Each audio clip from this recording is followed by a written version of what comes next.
இந்த வீடியோல 7 டேஸ் என்ன மாதிரியான குழம்பு செய்யலான்றதை நான் ஷேர் பண்ணியிருக்கேன். வாங்க பார்க்கலாம். டே 1 கருப்பு மூக்கடலை குழம்பு. டே 2 சுண்டக்காய் வத்த குழம்பு. சின்ன வெங்காயம் பூண்டெல்லாம் போட்டு பண்ணியிருக்கேன். இதுக்கு சைட் டிஷ் நான் கொத்தவரங்காய் வத்தல் வச்சுருக்கேன். இதுக்கு அப்பளம் வத்தல் எல்லாமே செம்ம காம்பினேஷன். டே 3 மட்டன் குழம்பு.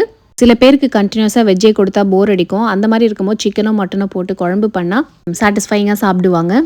டே 4 எண்ணெய் கத்திரிக்காய். இது சாதத்துக்கு சப்பாத்திக்கு தோசை இட்லிக்கெலாம் சைடிஷாக வச்சு சாப்பிடலாம். நான் லஞ்சுக்கு அவரைக்காய் பொரியலும் வச்சுருந்தேன். டே 5 வெஜிடபிள் கூட்டு. ரொம்ப சிம்பிளாக நிறைய வெஜிடபிள் சிறுபருப்பு போட்டு ஒரு கூட்டு பண்ணியிருந்தேன். இதுக்கு சைடிஷ் சிம்பிளாக ஒரு அப்பளம் போதும். டே 6 கதம்பக்காய் போட்டு ஒரு கருவாட்டு குழம்பு. உருளைக்கிழங்கு, கத்திரிக்காய், முருங்கைக்காய், வாழைக்காய், பூசணிக்காய் இதெல்லாம் போட்டு சூப்பராக ஒரு கருவாட்டு குழம்பு பண்ணியிருந்தேன். டே 7 பூண்டு மிளகு குழம்பு. இதில் வந்து முழு மிளகு தட்டி போட்டிருக்கேன். சின்ன வெங்காயம் பூண்டெல்லாம் நிறைய சேர்த்துருக்கேன். இது கூடவே முருங்கைக்காய் உருளைக்கிழங்கையும் சேர்த்துருக்கேன்.